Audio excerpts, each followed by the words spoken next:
Samurai Nippon, Suranare Wicharanon. The aesthetics of armor. Clang, clatter. The metallic resonance breaks the silence, echoing across ancient battlefields. Rising with heavy footsteps is the figure of a warrior, clad in gleaming black armor. The family crest carved into the breastplate sparkles in the morning sun, while sharp eyes peer through the gaps of the cheek guards. This very sound tells the truth about Japan's mobile fortresses that dominated battlefields for over 500 years, the samurai armor. Why did Japanese armor develop such complex and beautiful forms? Why did it evolve so differently from Western plate armor? And what kind of armor did the strongest warlords of the Sengoku period wear as they charged across battlefields? Today, we bring you the untold story of the evolution of these steel masterpieces that encased the souls of samurai. But first, please subscribe to our channel and hit that like button. This helps the algorithm show you more videos perfectly suited to your interests. Chapter 1, Origins of Japanese Armor. Continental technology transfer and unique evolution. The time is the late Heian period, around 1100 CE. While the Fujiwara clan's prosperity reached its peak in the capital, new military technology was emerging in the eastern provinces. Until then, Japanese armament was dominated by keiko lamellar armor, imported from mainland China. This light armor, made by binding small iron plates with cords, was suitable for mounted combat but had limitations in defensive capability. However, everything changed as the 12th century began. During the Genpei War era, warriors sought more practical protective gear in their life and death struggles. Here we should note the change in weight. Early Heian period, keiko weighed about 8 kilograms, roughly equivalent to a bag of rice today.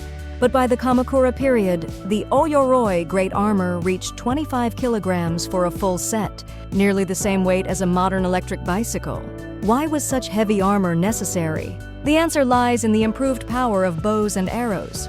Heian period bows had a range of about 150 meters, but by the Kamakura period, this extended to over 300 meters.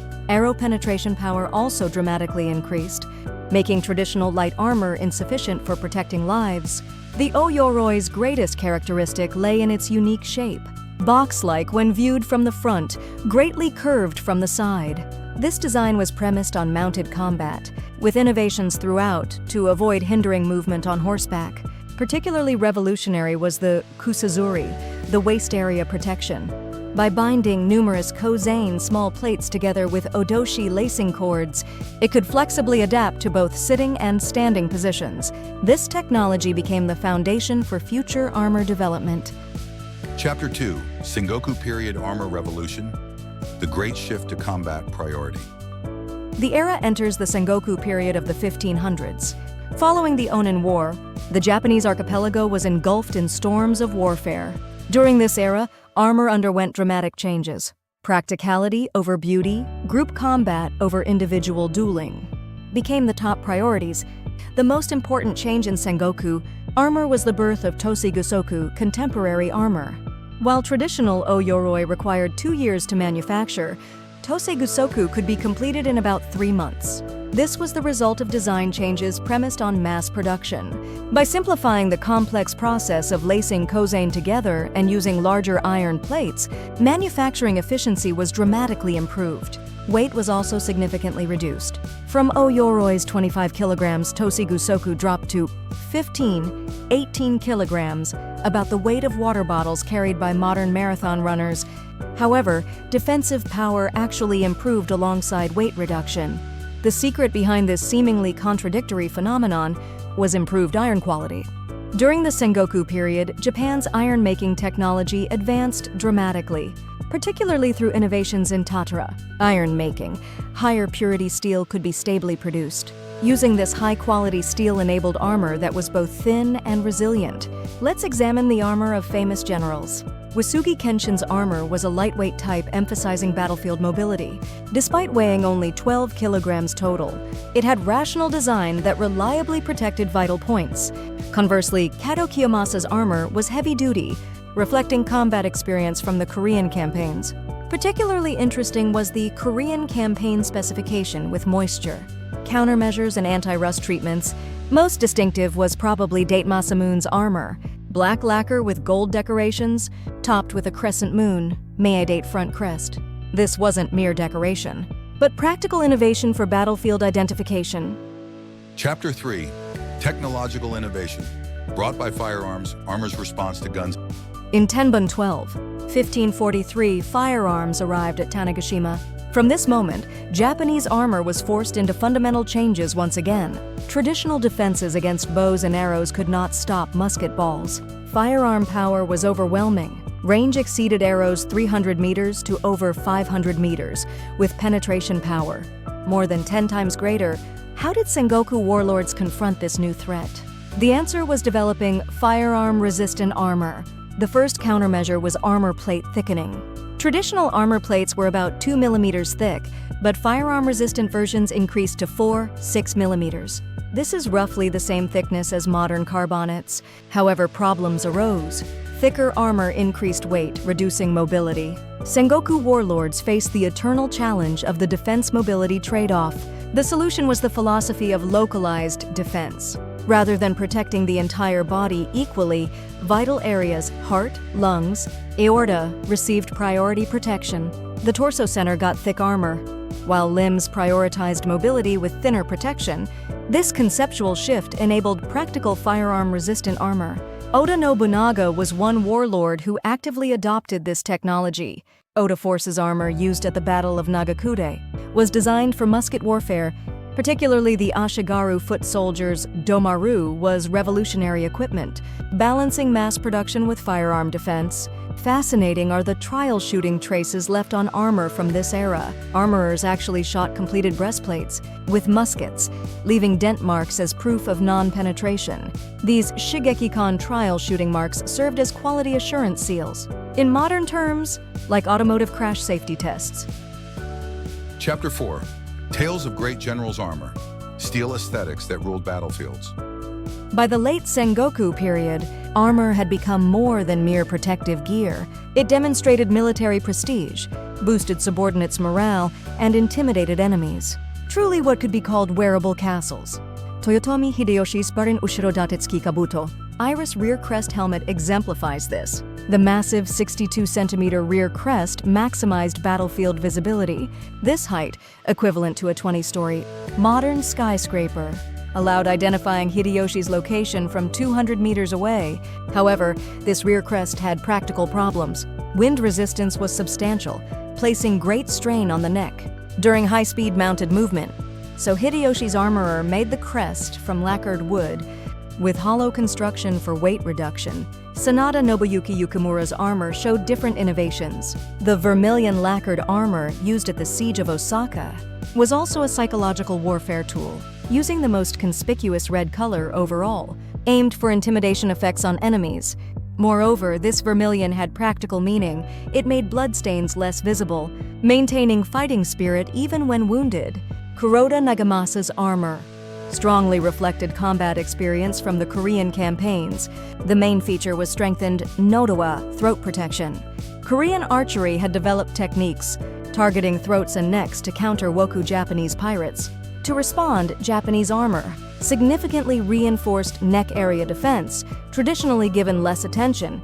Also considering high humidity combat in Korea, anti-rust treatment was thorough.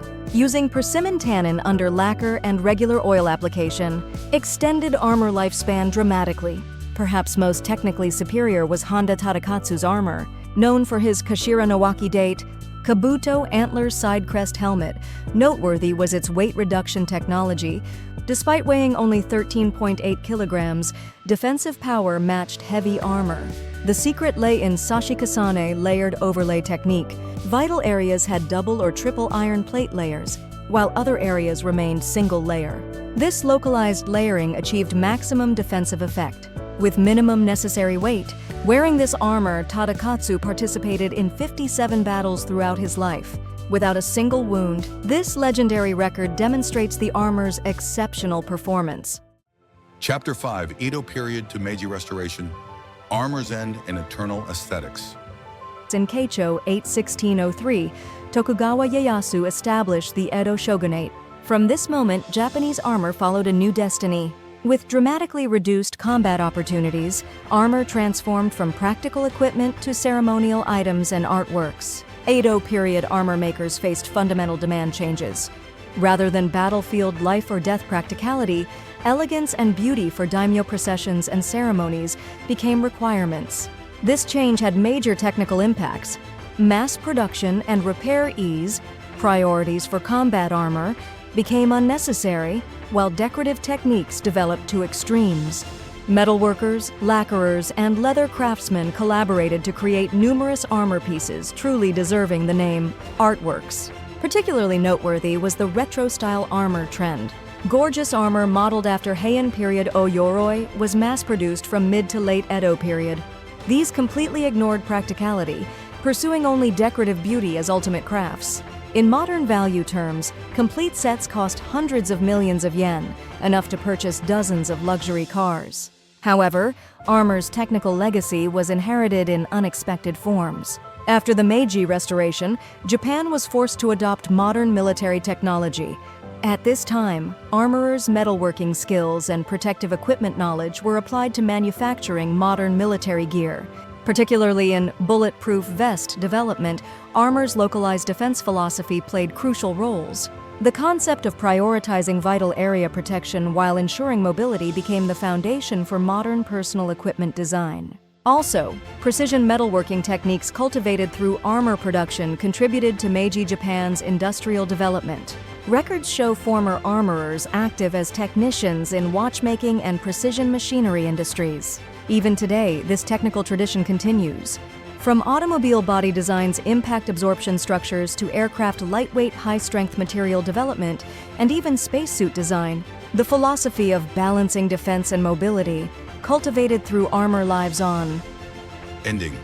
Wani Hinanan on. Clang, clatter.